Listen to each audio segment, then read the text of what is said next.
ರಾಮನಗರ ಧಾರವಾಡ ರಸ್ತೆಯ ನಾಗರಗಾಳಿ ಮತ್ತು ತಾವರಕಟ್ಟೆ ನಡುವಿನ ಪ್ರದೇಶದಲ್ಲಿ ಭಾನುವಾರ ಸಂಜೆ ಸುಮಾರು 6 ಗಂಟೆಯ ವೇಳೆಗೆ 16 ಚಕ್ರದ ಟ್ರಕ್ನ ಟೈರ್ ಏಕಾಏಕಿ ಸ್ಫೋಟಗೊಂಡ ಪರಿಣಾಮ ಟ್ರಕ್ಗೆ ಬೆಂಕಿ ಕಾಣಿಸಿಕೊಂಡಿದೆ.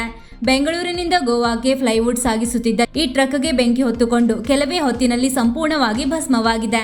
ಘಟನೆ ತಿಳಿದ ಕೂಡಲೇ ಹಳಿಯಾಳ ಮತ್ತು ಖಾನಾಪುರ ಅಗ್ನಿಶಾಮಕ ದಳಕ್ಕೆ ಮಾಹಿತಿ ನೀಡಲಾಗಿದ್ದು ಅವರು ಸ್ಥಳಕ್ಕೆ ಧಾವಿಸಿದರು. ಆದರೆ ಆಗಲೇ ಟ್ರಕ್ ಸಂಪೂರ್ಣ ಸುಟ್ಟು ಹೋಗಿತ್ತು.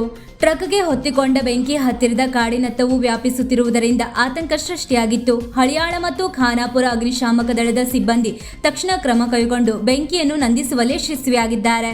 ಈ ಕುರಿತು ಲೋಂಡಾ ಪೊಲೀಸ್ ಠಾಣೆಯಲ್ಲಿ ಪ್ರಕರಣ ದಾಖಲಾಗಿದೆ.